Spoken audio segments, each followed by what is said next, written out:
بسم اللہ الرحمن الرحیم۔ اینک والا جن، مصنف اے حمید، 7ویں کتاب، نستور اور قبر کا عذاب۔ ڈراؤنی اندھیری غار میں نستور اور کامئی ناگن اکیلے رہ گئے۔ کارلا جادوگرنی چیخ مار کر غائب ہو چکی تھی۔ کارلا جادوگرنی نے انتہائی عیاری سے کام لیتے ہوئے اپنی اصلی انگوٹھی کی بجائے نقلی انگوٹھی زنبیل کے باہر پھینک دی تھی، جس کی وجہ سے نستور جادوگرنی کو اپنے قبضے میں کر کے اس سے عمرو اور زکوٹا کی بے ہوشی کو توڑنے والا طلسم معلوم نہ کر سکا تھا، اور کارلا جادوگرنی زنبیل سے نکلنے کے بعد یہ کہہ کر غائب ہو گئی تھی: نستور، میں نے عمرو یار اور زکوٹا پر ایسا زبردست جادو کر دیا ہے کہ وہ قیامت تک بے ہوش رہیں گے۔ میں نے اپنی اصلی انگوٹھی کی جگہ نقلی انگوٹھی رسی کے ساتھ باندھ کر تیرے حوالے کی تھی۔ اصلی انگوٹھی اور اس کی ساری طاقت میرے پاس ہی ہے۔ میں نے عمرو یار کی زنبیل سے جو کام لینا تھا وہ لے لیا ہے، اب زنبیل بے شک لے جاؤ۔ اور کارلا جادوگرنی غائب ہو گئی تھی۔ عمرو یار کی زنبیل پتھروں کے فرش پر پڑی تھی۔ جادوگرنی کی نقلی انگوٹھی نستور کے ہاتھ میں تھی۔ نستور نے نقلی انگوٹھی کو زور سے پھینکا اور بولا: کامئی بہن، جادوگرنی بڑی عیار نکلی، ہمیں دھوکہ دے کر بھاگ گئی ہے، اب کیا کریں؟ کامئی ناگن نے عمرو یار کی زنبیل اٹھائی اور نستور کو دیتے ہوئے کہا: عمرو کی زنبیل سنبھالو، خدا کا شکر ہے کہ وہ یہ بھی اپنے ساتھ لے کر نہیں گئی۔ نستور نے زنبیل کو کھول کر دیکھا، اس کے اندر کچھ بھی نظر نہ آیا۔ وہ بولا: زنبیل بالکل خالی ہے۔ کامئی نے کہا: اس کے اندر جو طلسم تھا وہ بھی غائب ہو چکا ہے، یہ عمرو یار کے ہوش میں آنے کے ساتھ ہی واپس آ جائے گا۔ چلو باہر قبرستان میں چل کر چبوترے والی قبر کی مردہ عورت سے بات کرتے ہیں۔ نستور نے عمرو کی زنبیل بغل میں دبائی اور کامئی ناگن کو ساتھ لے کر تہخانے والی غار سے باہر قبرستان میں نکل آیا۔ باہر رات ڈھل رہی تھی، قبرستان میں سناٹا چھایا ہوا تھا۔ دونوں آہستہ آہستہ چلتے چبوترے والی قبر تک آئے۔ مردہ عورت کا چہرہ قبر کے سوراخ سے باہر نکلا ہوا تھا۔ نستور نے کہا: اے نیک دل مردہ عورت، ہمارے ساتھ بڑا دھوکہ ہوا ہے۔ کارلا جادوگرنی ہمیں بیوقوف بنا کر غائب ہو گئی ہے، ہمیں اس نے عمرو اور زکوٹا کو ہوش میں لانے والا منتر نہیں بتایا۔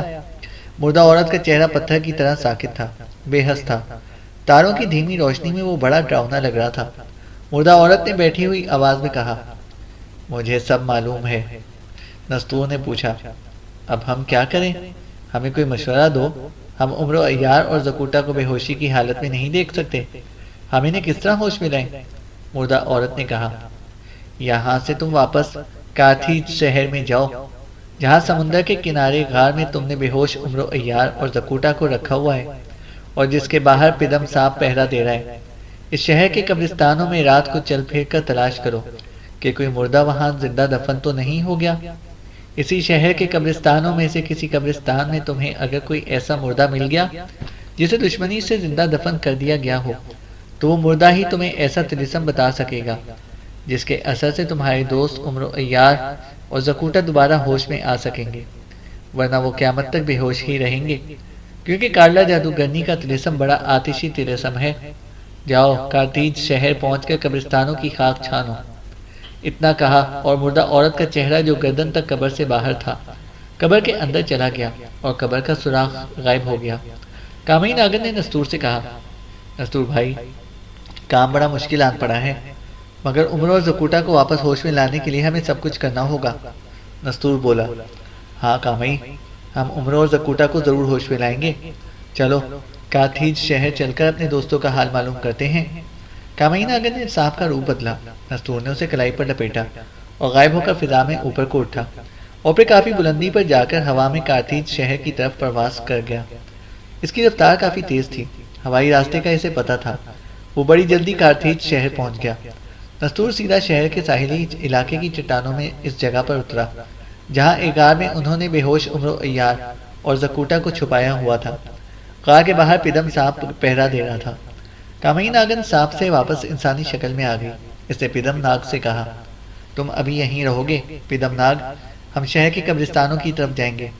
پدم سانپ نے اپنی زبان میں کہا: شیش ناگ کی دیوی، آپ جب تک کہیں گی میں یہاں پہرا دوں گا۔ نستور اور کامئی ناگن نے غار میں جا کر عمرو یار اور زکوٹا کو دیکھا، وہ اسی طرح بے ہوش پڑے تھے۔ نستور کہنے لگا: میرا خیال ہے ہمیں قبرستانوں میں چل کر اسی انسان کو تلاش کرنا چاہیے، جسے مردہ سمجھ کر دفن کر دیا گیا ہو۔ وہ غار سے نکلے اور شہر کے قبرستانوں کی طرف چل پڑے۔ کارتھیج شہر میں صرف 2 ہی قبرستان تھے، کیونکہ وہاں کی یہودی آبادی اپنے مردوں کو دفن کرتی تھی، جبکہ دوسرے بت پرست لوگ اپنے مردوں کو جلا دیتے تھے۔ نستور نے کامئی ناگن کو اپنی کلائی میں لپیٹا ہوا تھا۔ وہ خود غائب نہیں تھا، بلکہ انسانی شکل میں ظاہر ہو کر چل رہا تھا۔ وہ ایک قبرستان میں داخل ہوا۔ یہاں کتنی ہی چھوٹی بڑی قبریں موجود تھیں۔ کامئی ناگن نے کہا، ہمیں کیسے پتہ چلے گا کہ کسی قبر میں زندہ انسان دفن ہے؟ نستور نے کہا، دیکھتے ہیں کیسے پتہ چلتا ہے۔ ہمیں تلاش جاری رکھنی ہوگی، قدرت کوئی نہ کوئی سبب بنا ہی دے گی۔ انہوں نے ایک ایک قبر کو غور سے دیکھا۔ ان میں تقریباً سبھی قبریں پرانی تھیں۔ اس قبرستان سے نکل کر وہ دوسرے قبرستان میں آ گئے۔ یہاں 2-3 قبریں تازہ تھیں، مگر وہ خاموش تھیں۔ اندر سے کوئی آواز نہیں آ رہی تھی۔ نستور کہنے لگا، میرا خیال ہے کامئی تم سانپ کی شکل میں ہو، ذرا ان تازہ قبروں کے اندر جا کر دیکھو کہ مردہ زندہ تو نہیں ہے۔ کامئی ناگن نستور کی کلائی سے اتری، ایک تازہ قبر میں سوراخ کر کے اندر داخل ہو گئی۔ قبر کے اندر اندھیرا تھا، مگر کامئی ناگن اندھیرے میں دیکھ سکتی تھی۔ وہ سانپ کی شکل میں تھی۔ اس نے دیکھا کہ مردہ بالکل بے حس و حرکت لیٹا ہوا ہے۔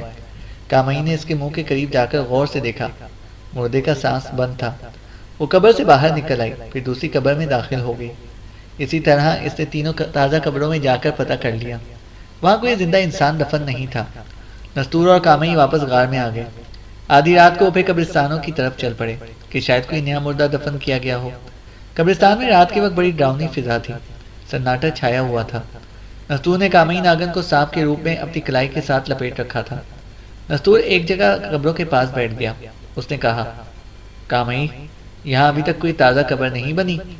کامئی نے کہا، تھوڑی دیر انتظار کرتے ہیں، شاید کوئی مردہ دفن کرنے کے لیے لوگ لے آئیں اور وہ زندہ ہو۔ آسمان پر تارے نکلے ہوئے تھے۔ تاروں کی ہلکی ہلکی روشنی میں قبریں بڑی ڈراؤنی لگ رہی تھیں۔ اچانک آسمان پر نیلی روشنی کا ایک گولا سا نمودار ہوا۔ یہ گولا قبرستان کی طرف آ رہا تھا۔ نستور نے کامئی ناگن کو روشنی کا گولا دکھاتے ہوئے کہا، کامئی کوئی شے آسمان سے نیچے آ رہی ہے۔ کامئی بولی، میں دیکھ رہی ہوں، ایک طرف چھپ جاؤ۔ نستور ایک چبوترے کے پیچھے ہو گیا۔ اس نے دیکھا کہ روشنی کا گولا قبروں کے اوپر آ کر رک گیا۔ اس میں سے ایک سفید لباس والا آدمی نیچے آیا۔ اس کے ہاتھ میں ایک تھال تھا جس میں بڑے خوبصورت رنگدار پھل تھے۔ اس نے قبروں کے درمیان کھڑے ہو کر آواز دی، اٹھو مردوں، جنت کے میوے کھاؤ۔ قبریں کھلنے لگیں۔ اس میں سے کفن میں لپیٹے ہوئے مردے باہر نکل کر ایک جگہ صفے بنا کر بیٹھ گئے۔ وہ آدمی ان میں سے پھل تقسیم کرنے لگا۔ سب مردے بڑے شوق سے جنت کے میوے کھانے لگے۔ نستور نے دیکھا کہ ایک مردہ سب سے الگ بیٹھا ہوا ہے۔ اس کے ہاتھ میں خالی تھالی تھی۔ میوے بانٹنے والا آدمی اس کے قریب سے ہو کر گزر گیا۔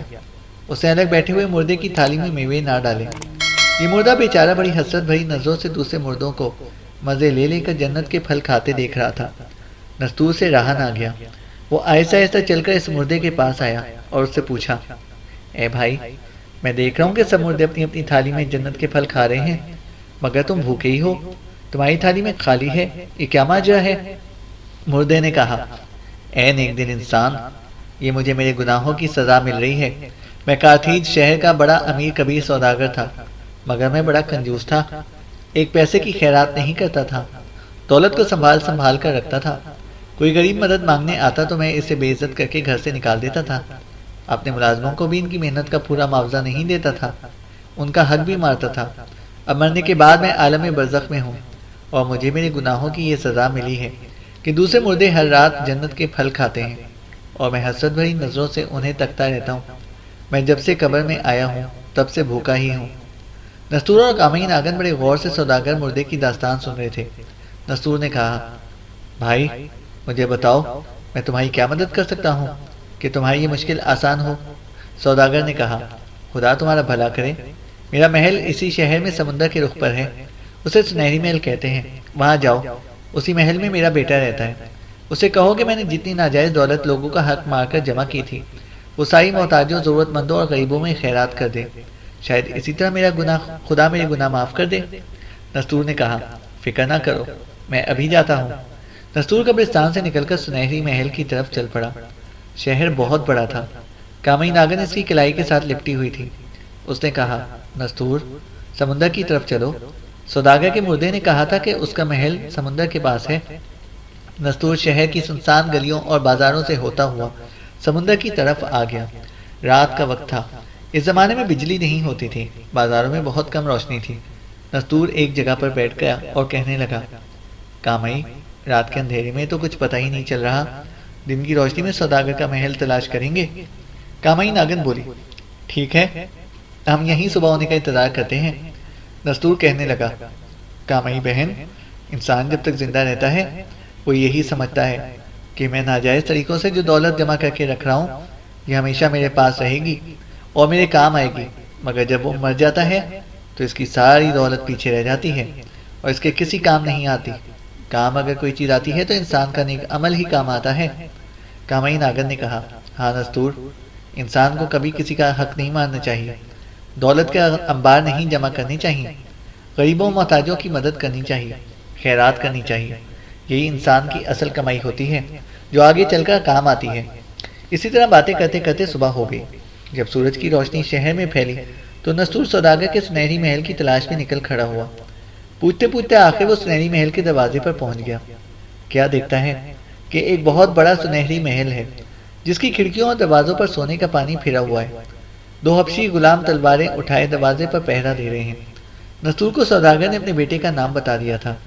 اس نے حبشی غلام سے کہا، بھائی، اندر جا کر اپنے مالک سے کہو کہ ایک مسافر اسے ملنے کے لیے آیا ہے اور اس کے مرحوم باپ کا ایک پیغام لایا ہے۔ حبشی غلام نے کہا، ہمارے مالک کے والد کو مرے کئی سال ہو گئے ہیں، بھلا وہ مردہ بھی پیغام بھیجتا ہے؟ نستور بولا، تو میرا پیغام جا کر اپنے مالک کو دے دو، تمہاری مہربانی ہوگی۔ حبشی غلام نے اندر جا کر سوداگر کے بیٹے کو اطلاع دی کہ ایک مسافر آپ کے والد مرحوم کا پیغام لے کر آیا ہے۔ سوداگر کا بیٹا اس وقت خوبصورت کنیزوں کے درمیان بیٹھا تھا۔ سامنے بہت بڑے تھال میں سونے کی اشرفیاں بھری ہوئی تھیں جن سے وہ کھیل رہا تھا۔ وہ ہنس کر بولا، ضرور کوئی پاگل آدمی ہے، اسے وہیں سے آگے روانہ کر دو۔ مگر اسی دوران نستور غائب ہو کر اندر آ چکا تھا۔ وہ آتے ہی ظاہر ہو گیا اور سوداگر کے بیٹے سے کہنے لگا، میں دیکھ رہا ہوں کہ جو گناہ تمہارے باپ نے کیا تھا تم بھی وہی گناہ کر رہے ہو۔ سوداگر کے بیٹے نے اپنے سامنے ایک آدمی کو اچانک نمودار ہوتے دیکھا تو پوچھا، تم کون ہو اور تمہاری کلائی میں سانپ کیوں لپٹا ہوا ہے؟ نستور نے کہا، بھائی، یہ بڑی لمبی کہانی ہے، اس وقت کہانی بیان کرنے کا وقت نہیں ہے، میں تمہارے مردہ باپ کا ایک ضروری پیغام لے کر آیا ہوں۔ سوداگر کے بیٹے نے حیران ہو کر کہا، کیا مردہ بھی کوئی پیغام بھیج سکتا ہے؟ تب نستور نے اسے قبرستان کی رات والا واقعہ سنایا اور کہا، تمہارے باپ کے گناہ خدا اسی طرح معاف کرے گا کہ تم اپنے باپ کی جمع کی ہوئی ساری دولت غریبوں محتاجوں میں خیرات کر دو، یہی پیغام تمہارے باپ نے تمہارے نام دیا ہے۔ سوداگر کا بیٹا ہنس پڑا اور بولا، تم مجھے کوئی دھوکے باز لگتے ہو جو میری اور میرے باپ کی دولت کو خود حاصل کرنا چاہتے ہو۔ نستور نے کہا، تم میرے ساتھ آؤ اور آزاد اپنے باپ کو اپنے گناہوں کی سزا بھگتتے دیکھو، شاید پھر تمہیں میری بات کا یقین آ جائے۔ سوداگر کا بیٹا بولا، ٹھیک ہے، میں رات کو خود تمہارے ساتھ قبرستان میں چلوں گا۔ جب آدھی رات گزر گئی تو سوداگر کا بیٹا نستور کے ساتھ قبرستان میں آ گیا۔ نستور نے اسے ایک درخت کی اوٹ میں بٹھا دیا اور کہا، خبردار، کوئی آواز نہ نکالنا، بس دیکھتے جانا۔ اچانک آسمان پر روشنی کا گولا نمودار ہوا اور قبرستان میں آ کر اتر گیا۔ اس میں سے کل رات کی طرح ایک نورانی شکل والا آدمی نکلا۔ اس کے ہاتھ میں میووں اور پھلوں سے بھرا ہوا تھال تھا۔ اس نے آواز لگائی، اٹھو مردوں، جنت کے پھل کھاؤ۔ سوداگر کا بیٹا پھٹی پھٹی آنکھوں سے یہ منظر دیکھنے لگا۔ اس نے دیکھا کہ قبروں میں سے مردے نکل کر قطار بنا کر بیٹھ گئے ہیں۔ اس نے اپنے باپ کی قبر میں سے بھی اپنے باپ کے مردے کو باہر نکلتے دیکھا۔ سب مردوں کے ہاتھوں میں تھالیاں تھیں۔ نورانی آدمی نے مردوں میں جنت کے میوے تقسیم کر دیے اور روشنی کے ساتھ واپس چلا گیا۔ سب مردے جنت کے پھل کھانے لگے۔ سوداگر کے بیٹے نے دیکھا کہ اس کا باپ سب سے الگ بیٹھا ہے، اس کی تھالی خالی ہے، اور وہ حسد بھری نظروں سے دوسرے مردوں کو پھل کھاتے دیکھتا رہا۔ نستور نے سوداگر کے بیٹے کے کان میں آہستہ سے کہا، کیا اب تمہیں میری بات کا یقین آ گیا ہے؟ سوداگر کے بیٹے کی آنکھیں دہشت کے مارے کھلی ہوئی تھیں۔ ڈرتے ڈرتے بولا، میرے باپ سے میری بات کرا دو۔ نستور نے کہا، میرے ساتھ آؤ، مگر یاد رکھو جہاں میں کھڑا کروں وہیں کھڑے رہنا۔ نستور سوداگر کے بیٹے کو لے کر اس کے مردہ باپ کی طرف بڑھا۔ 4 قدموں کے فاصلے پر آ کر رک گیا۔ سوداگر کے بیٹے سے کہا، یہیں کھڑے رہنا، میں تمہاری بات کراتا ہوں۔ سوداگر اپنی قبر پر خالی تھالی ہاتھوں میں لیے غمزدہ اداس بیٹھا تھا۔ دوسرے مردے مزے سے جنت کے پھل کھا رہے تھے۔ نستور نے کہا، بھائی، میں نے تمہارے پیغام تمہارے بیٹے کو پہنچا دیا تھا، مگر اس کو یقین نہیں آیا۔ اب وہ میرے ساتھ آیا ہے، تم خود اس کو پیغام پہنچا دو۔ غمزدہ باپ کے مردے نے بیٹے کو دیکھا۔ بیٹے نے باپ کو عذاب کی حالت میں دیکھا تو اس کی آنکھوں سے آنسو بہنے لگے۔ باپ نے کہا، بیٹا، میں جس عذاب میں مبتلا ہوں تم اپنی آنکھوں سے دیکھ رہے ہو۔ سب روحیں مرنے کے بعد جنت کے پھل کھا رہی ہیں اور میں بھوکا پیاسا ان کو حسرت بھری نگاہوں سے دیکھ رہا ہوں۔ یہ مجھے میرے گناہوں کی سزا ملی ہے۔ جاؤ اور میری ساری دولت جو میں نے ناجائز طریقوں سے کما کر جمع کی تھی اسے غریبوں میں خیرات کر دو، شاید خدا اسی طرح میرے گناہ معاف کر دے۔ جاؤ جاؤ، یہ کہہ کر سوداگر کا مردہ خالی تھالی ہاتھ میں لیے سر جھکائے اپنی قبر میں اتر گیا۔ اس کے بیٹے کے آنسو نہیں تھمتے تھے۔ نستور کا ہاتھ پکڑ کر بولا، بھائی جلدی سے میرے ساتھ محل میں چلو۔ سوداگر کا بیٹا نستور کے ساتھ اپنے محل میں آیا۔ ساری رات وہ رو رو کر خدا سے اپنی اور اپنے باپ کی بخشش کی دعائیں مانگتا رہا۔ صبح ہوتے ہی اس نے اپنے باپ کی ساری دولت جو بوریوں میں بند کر کے محل کے تہخانے میں رکھی تھی نکالی اور غریبوں محتاجوں میں بانٹ دی۔ سارا دن وہ خیرات تقسیم کرتا رہا۔ غریب محتاج اسے دعائیں دیتے رہے۔ رات ہوئی تو سوداگر کے بیٹے کے پاس سوائے ضرورت کے چند سکوں اور 3 کپڑوں کے اور کچھ نہیں بچا تھا۔ اس نے اپنے محل کے سارے غلام اور کنیزیں آزاد کر دی۔ اس نے نستور سے کہا، میرے بھائی، میں قبرستان میں جا کر دیکھنا چاہتا ہوں کہ خدا نے میری خیرات قبول کر کے میرے باپ کے گناہ معاف کر دیے ہیں۔ نستور بولا، چلو ہم اکٹھے ہی چلتے ہیں۔ دونوں گھوڑوں پر سوار ہو کر قبرستان پہنچ گئے۔ جب رات آدھی گزر گئی تو آسمان پر سے پھر وہی روشنی کا گولا نیچے اترا۔ اس میں سے ایک فرشتہ صورت انسان برآمد ہوا۔ اس کے ہاتھوں میں میووں اور پھلوں سے بھرا ہوا تشت تھا۔ اس نے آواز لگائی اور قبروں میں سے مردے نکل کر قطار بنا کر بیٹھ گئے۔ سوداگر کے بیٹے نے دیکھا کہ اس کا باپ بھی اپنی قبر سے نکل کر تھالی ہاتھ میں لیے بیٹھ گیا۔ نیک انسان نے سب کو پھل تقسیم کرنے شروع کر دیے۔ جب وہ سوداگر کے پاس آیا تو بولا، اے بھائی، خدا نے تیری خیرات قبول کر لی ہے اور تیرے گناہوں کی بخشش ہو گئی ہے۔ اب تو بھی جنت کے میووں کا حقدار ہے۔ یہ لے، پھل کھا اور اپنی بھوک مٹا۔ سوداگر نے سجدے میں گر کر خداوند کریم کا شکر ادا کیا اور ایک طرف بیٹھ کر مزے سے جنت کے میوے کھانے لگا۔ نستور نے کہا، خدا نے تیرے باپ کو بخش دیا ہے، اب یہاں سے فوراً نکل چل۔ یہ ربی راز ہے، ان کا ذکر کسی کے آگے مت کرنا۔ سوداگر کا بیٹا نستور کو اپنے محل میں لے آیا، کہنے لگا، بھائی، یہ تم نے اپنی کلائی پر سانپ کیوں لپیٹ رکھا ہے؟ اس میں کیا راز ہے؟ نستور بولا، یہ بھی ایک راز ہے جو میں تمہیں نہیں بتا سکتا۔ اچھا، مجھے اجازت دے، میں چلتا ہوں، اور یاد رکھنا آئندہ کبھی ناجائز دولت نہ کمانا، ہمیشہ گناہوں سے بچتے رہنا اور خدا کو یاد رکھنا۔ نستور سوداگر کے بیٹے کے اصرار کے باوجود محل میں نہ ٹھہرا اور اپنے غار میں واپس آ گیا۔ کامئی ناگن راستے میں اس سے باتیں کرتی رہی۔ وہ بڑی پریشان تھی کہ عمرو عیار اور زکوٹا کارلا جادوگرنی کے طلسم سے بے ہوش ہو پڑے ہیں اور ابھی تک انہیں زندہ دفن کی جانے والے انسان نہیں ملا۔ نستور غار میں بیٹھا بے ہوش عمرو اور زکوٹا کو دیکھ رہا تھا، کہنے لگا، کامئی بہن، خدا ان پر بھی ضرور رحم فرمائے گا اور ہمارے دوستوں پر کیا گیا شیطانی جادو بھی بے اثر ہو جائے گا اور ہمارے دوست دوبارہ اٹھ کھڑے ہوں گے۔ نستور نے کہا، انشاءاللہ، کامئی ناگن نے کہا۔ جب رات ہو گئی اور چاروں طرف سناٹا چھا گیا تو نستور نے کامئی ناگن سے کہا، تم تھوڑی دیر آرام کرو کامئی بہن، میں بھی کونے میں پڑھ کر ذرا آرام کرتا ہوں۔ کامئی ناگن کونے میں دیوار سے ٹیک لگا کر سو گئی۔ نستور بھی کونے میں لیٹ گیا۔ اس نے آنکھیں بند کر لی۔ اس کو نیند آنے لگی۔ خدا جانے رات کتنی گزر چکی تھی کہ نستور کی آنکھ کھل گئی۔ اسے یوں لگا کہ جیسے کوئی مدد کے لیے پکار رہا ہو۔ نستور نے غور سے سنا۔ غار کے باہر سے ایک بڑی کمزور دھیمی سی آواز آ رہی تھی، مجھے نکالو، مجھے نکالو۔ نستور چونک اٹھا۔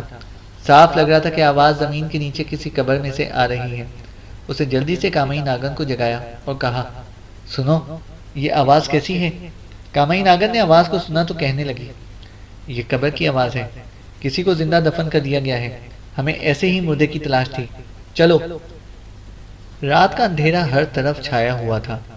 قبرستان کی قبروں پر ڈراؤنا سناٹا طاری تھا۔ کامئی ناگن اور نستور غار سے نکل کر قبروں میں چل رہے تھے۔ ان کے کان قبر کی آواز پر لگے تھے۔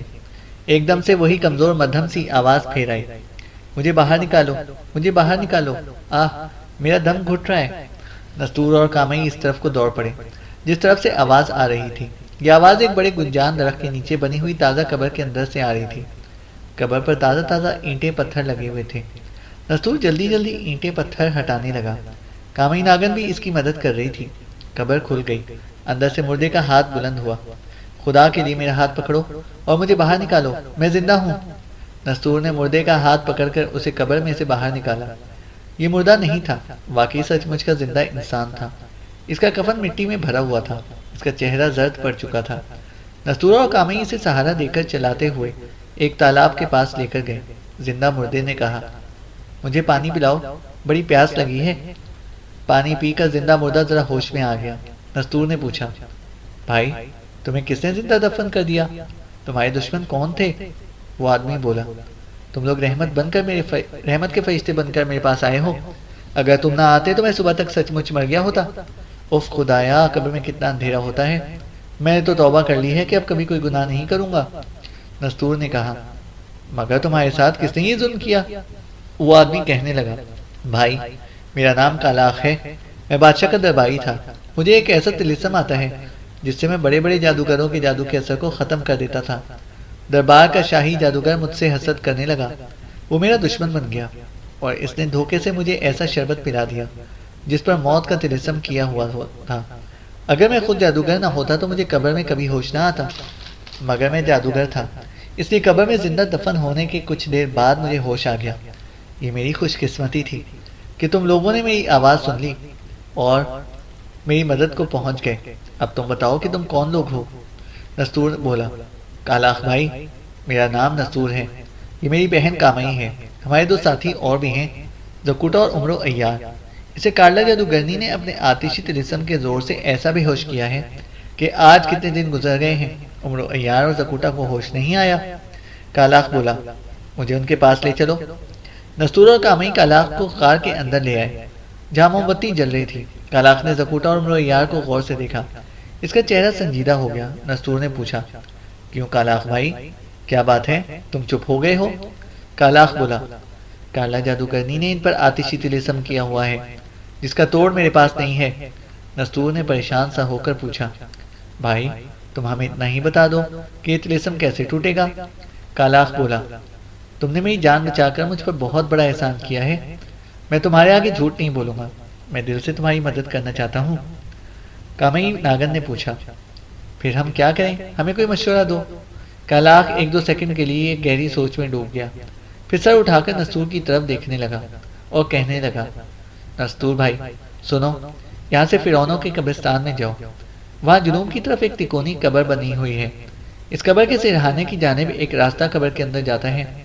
قبر میں اترو گے تو تمہیں ایک کھڑکی نظر آئے گی، اس کھڑکی کے پیچھے ایک تہہ خانہ ہے، اس کے درمیان فرش پر ایک کالی بلی کا بت بنا ہوا ہے، بلی کے بت کے سر کو دباؤ تو پتھر کی سل پرے ہٹ جائے گی، اس کے نیچے سے ایک اژدہا سر باہر نکالے گا، اس اژدہے کے منہ میں ایک سبز رنگ کا منکا ہے، اگر تم کسی طرح وہ منکا لے آؤ اور اس کو پانی میں کے پیالے میں ڈال کر وہ پانی عمرو ایار اور زکوٹا پر چھڑکاؤ تو کارلا جادوگرنی کا آتشی جادو ختم ہو جائے گا اور تمہارے دوست ہوش میں آ جائیں گے۔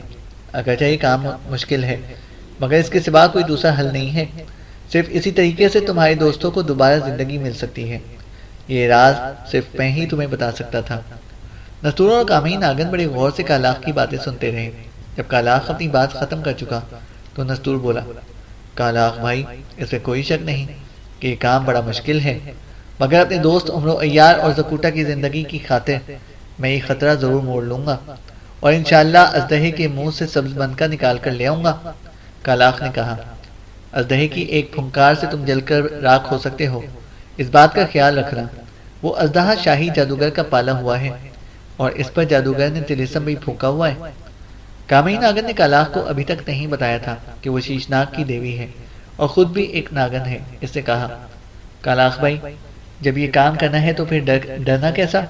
تمہارا شکریہ کہ تم نے ہمیں یہ راز بتا دیا۔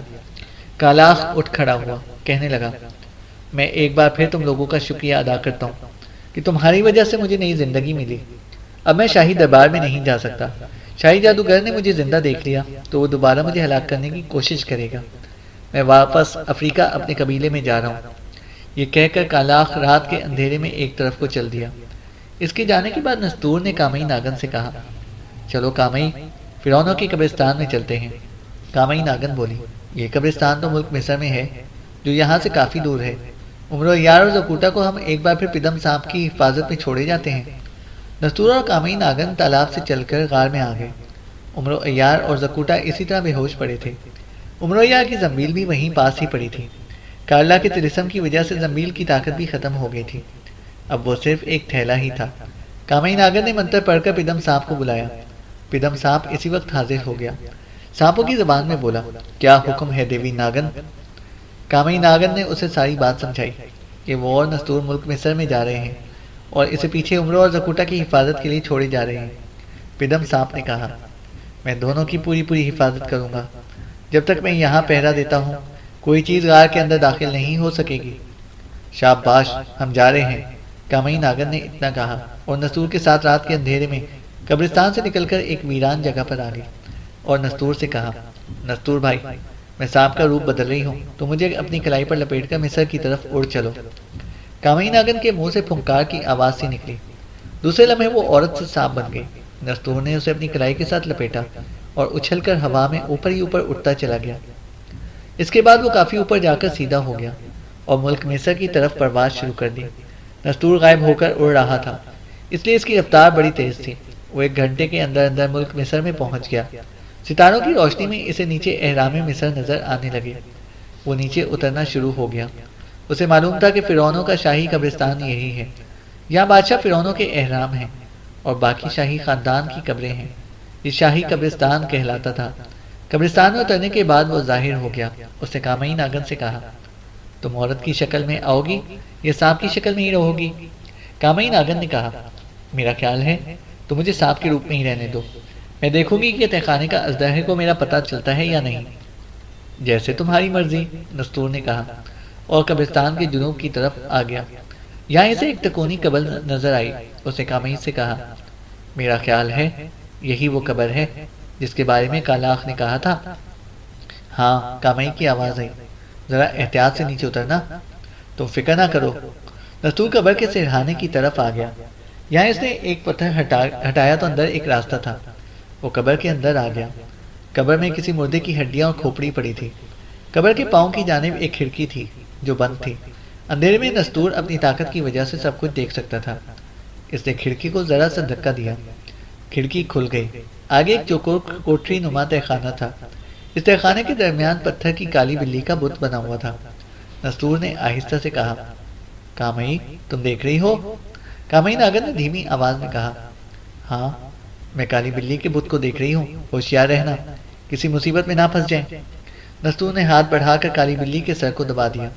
بلی کے سر کے دباتے ہی گڑگڑاہٹ کی آواز کے ساتھ پتھر کی سل اپنی جگہ سے سرک گئی۔ جیسے ہی پتھر کی سل ایک طرف ہٹی، نیچے گڑھے میں سے زبردست پھنکار کی آواز آئی۔ اوپر ایک اژدہا جس نے اپنا پھن بہت بڑا پھیلا رکھا تھا، سر باہر نکال کر جھومنے اور پھنکارنے لگا۔ اس کی پھنکار کے ساتھ منہ سے آگ کی چنگاریاں نکل رہی تھیں۔ نستور جلدی سے پیچھے ہٹ گیا۔ اس نے کامئی ناگن سے کہا، کامئی، اب کیا کریں؟ اس اژدہے کے منہ میں ہاتھ ڈال کر سبزمن کا نکالنا موت کو دعوت دینے کے برابر ہے۔ کامئی ناگن بھی غور سے اژدہے کو دیکھ رہی تھی۔ اس کا خیال تھا کہ اژدہے کو اس کی موجودگی کا احساس ہو جائے گا، مگر ایسا نہیں ہوا تھا۔ یہ وقت بڑا نازک تھا۔ اژدہے کی پھنکاریں ان دونوں کو جلا کر بھسم کر سکتی تھیں۔ اژدہے نے اپنا منہ نستور کی طرف کر دیا۔ اژدہے کی چنگاریاں نستور کے چہرے پر پڑنے لگیں۔ نستور اچھل کر دیوار کے ساتھ لگ گیا۔ عین اس وقت کامئی ناگن نے سانپوں کی زبان میں اژدہے کو مخاطب کر کے کہا، خبردار، اپنا پھنکار بند کرو۔ اژدہے نے سانپ کی آواز سنی تو پھنکار روک دی اور سانپ کی زبان میں بولا، کون ہو تم؟ کامئی ناگن نے کہا، میں شیش ناگ کی دیوی ہوں، کیا تم نے مجھے نہیں دیکھا؟ اژدہے نے زور سے پھنکار ماری اور کہا، تم جھوٹ بولتی ہو، تم یہاں مجھے ہلاک کرنے آئی ہو، میں تمہیں زندہ نہیں چھوڑوں گا۔ کامئی ناگن زور سے پھنکاری اور اس نے بھی ایک اژدہے کی شکل اختیار کر لی اور کہا، خبردار، اگر اب تم نے پھنکار ماری تو میں تمہیں جلا کر خاک کر دوں گی۔ اژدہے نے اپنا منہ پیچھے کر لیا اور کہنے لگا، تمہارے پاس کیا ثبوت ہے کہ تم شیش ناگ کی دیوتا کی دیوی ہو؟ کامئی ناگن نے جواب دیا، میرے پاس شیش ناگ کا مہرہ ہے۔ اور کامئی ناگن جلدی سے عورت کی شکل میں آ گئی۔ اس نے اپنے منہ سے مہرہ نکال کر اژدہے کو دکھایا۔ شیش ناگ دیوتا کا مہرہ دیکھتے ہی اژدہے نے اپنا پھن سمیٹ لیا اور کامئی کے آگے اپنا سر جھکا کر بولا، شیش ناگ کی دیوی کو آداب، مجھے یقین ہو گیا کہ تم شیش ناگ دیوتا کی دیوی ہو، کہو میں تمہاری کیا خدمت کر سکتا ہوں؟ نستور ایک طرف خاموش کھڑا تھا۔ وہ دونوں کے منہ سے سانپ کی سسکاریوں کی آوازیں سن رہا تھا اور ان کی باتیں سمجھ بھی رہا تھا، کیونکہ کامئی ناگر نے اسے سانپوں کی زبان سکھا دی ہوئی تھی۔ جب اژدہے نے پھن سمیٹ کر کامئی سے پوچھا کہ وہ اس کی کیا خدمت کر سکتا ہے، تو نستور نے کہا، اژدہے بھائی، ہمیں تمہارے سبز بنکے کی ضرورت آن پڑی ہے۔ کامئی ناگر نے تب اژدہے کو ساری بات بتا دی۔ اسے بتایا کہ ان کے ساتھی کارلا جادوگرنی کے طلسم سے بے ہوش پڑے ہیں۔ اگر سبز بنکے والا پانی ان پر نہ چھڑکا گیا تو وہ دونوں ہمیشہ کے لیے بے ہوش ہو جائیں گے اور انہیں کبھی ہوش نہیں آئے گا۔ اژدہے نے نستور کی طرف گردن موڑ کر اس سے پوچھا، تم کون ہو؟ کامئی ناگر نے اژدہے سے نستور کا تعارف کرایا اور بولی، ہمیں کچھ وقت کے لیے اپنا سبز منکا دے دو۔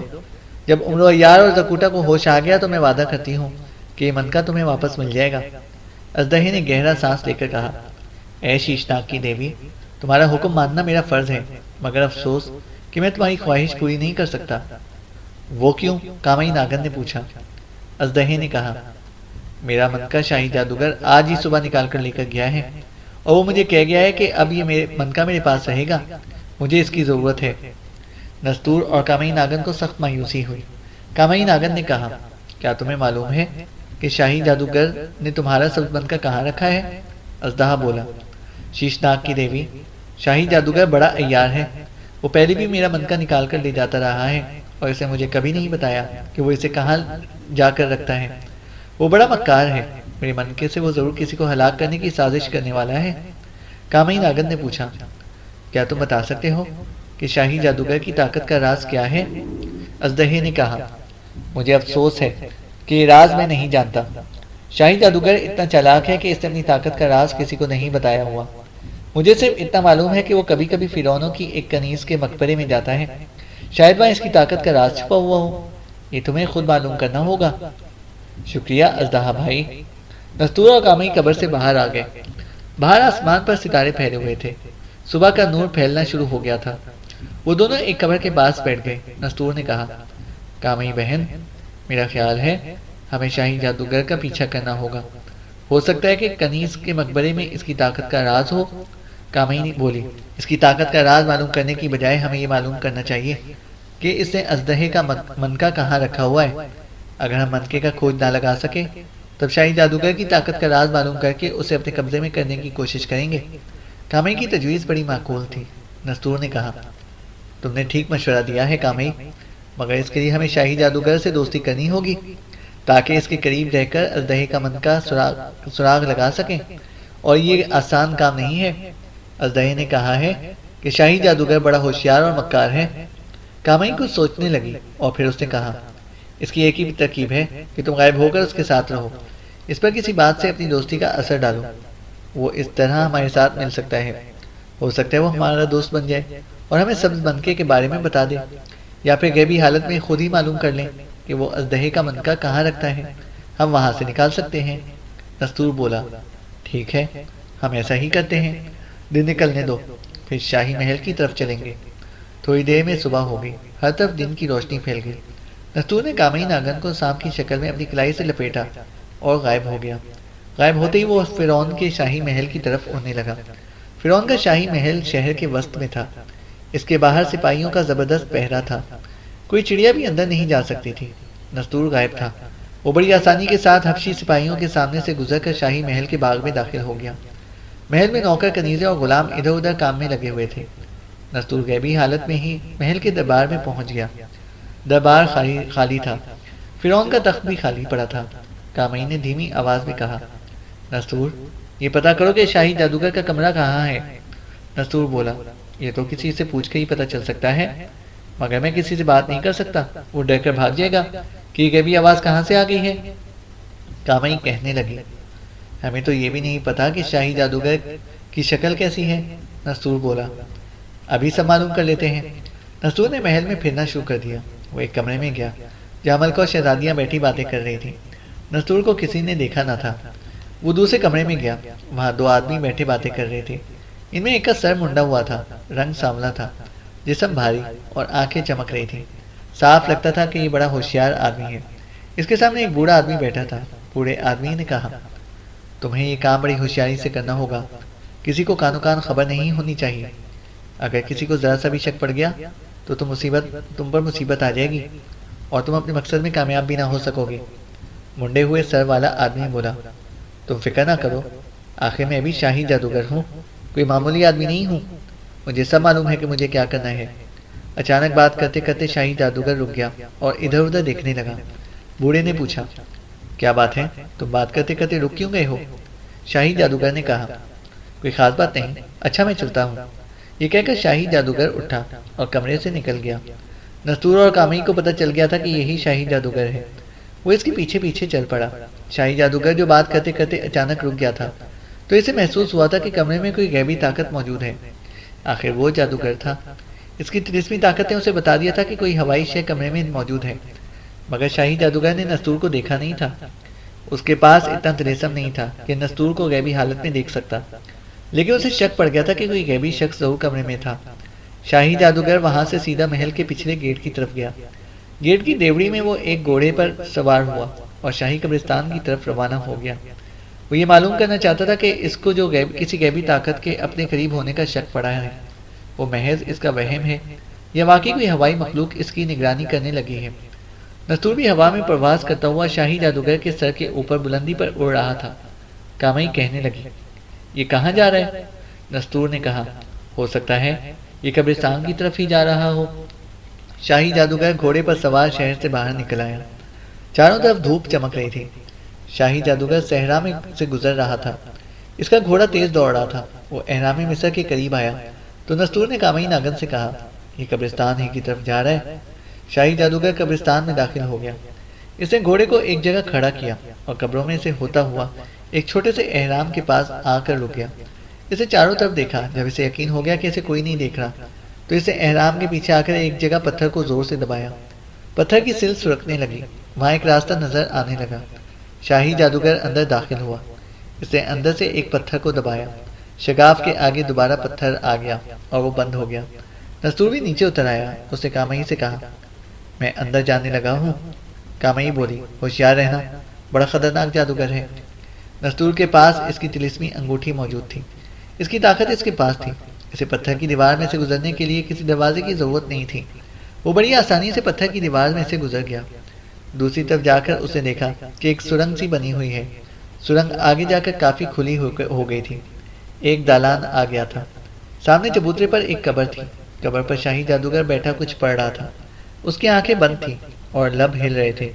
اچانک اس نے چونک کر آنکھیں کھول دیں۔ شاہی جادوگر کو پھر کسی غیبی طاقت کی موجودگی کا احساس ہوا تھا۔ چینل کو سبسکرائب کریں اور بیل آئیکن کو پریس کریں تاکہ ہماری ہر اپڈیٹ آپ کو بر وقت مل سکے۔